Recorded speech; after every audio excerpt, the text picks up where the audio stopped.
they have stacked both women's and men's war games ridiculously. Like I have to Yeah. give I want to start off the episode, start off this show and say I'm gonna do something rare. Oh boy. I'm gonna give WWE a bunch of credit and praise Okay.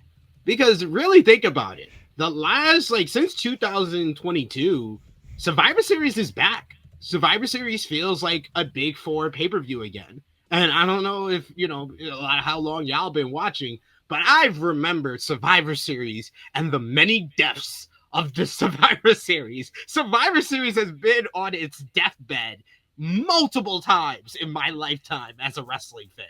It was considered dead in the mid 2000s. Vince was thinking about getting rid of it.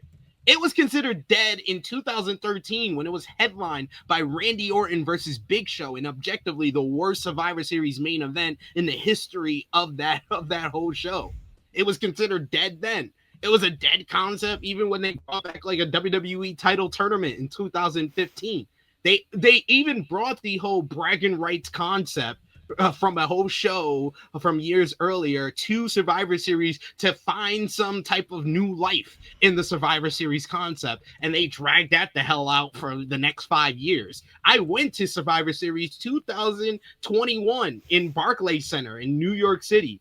That was a dumb show, and one of the worst WWE PLEs I've ever been to live. That was more centered around freaking a golden egg than it was about the Raw versus SmackDown or anything like that, or any type of Survivor Series traditional matches. You That remember the ruled. golden egg more Yeah, than any that of the ruled. matches at that show. WWE did a great job. Triple H, being the catalyst ahead of this with bringing the War Games concept to Survivor Series, but then not just putting War Games on it and just saying, "Oh, it's War Games. That's the big draw." No, they've put War Games on Survivor Series, and then they stacked it each and every year with big moments, big stars to make it feel important again. 2022, you had the entire bloodline in the War Games, and that had that significant moment where Sami Zayn showed his loyalty to Roman Reigns and the bloodline, and Jey Uso basically finally accepted him into the group. 2023, you had Cody, you had Seth on one babyface team going against the Judgment Day that had Damian Priest with Money in the Bank, Rhea Ripley on the outside, had Finn Balor when he still had some main event juice. It was all gone by now. But you had that and Drew McIntyre was on that heel side. And then you had Randy Orton returning in that matchup. And then to close out the night, you had CM Punk returning. Last year, you had Punk teaming up with the Bloodline with the whole Paul Heyman favor involved. And that was the headline and the big draw last year. And now this year, they got the Super Avengers in the men's. And then it's kind of like the female Avengers for the women with Charlotte Flair, 14-time world champion, Alexa Bliss, who was considered one of the faces of this woman division in like 8, 9 years ago. Then you got Io Sky, who's been the best female wrestler in the world today. You got Rhea Ripley, who's the most popular female wrestler in the world today. And then they're versing a heel side that has a mixture of veteran and new talent involved there. And then they still haven't added two huge mega stars that are even going to make the star power feel even bigger with Becky Lynch and AJ Lee. So excellent job by WWE. They've really made Survivor Series, and last night's show felt more like a Road to WrestleMania show than a Road to Survivor Series show. But it's something that I think as fans we should just get used to. That Survivor Series time of the year, there's going to be some big stars involved in War Games because over the last 4 years, WWE have made that a tradition and a focus of their yearly kind of plan and build up to this event. Triple H is a war games merchant, is what you were trying to say. He's a war games enthusiast.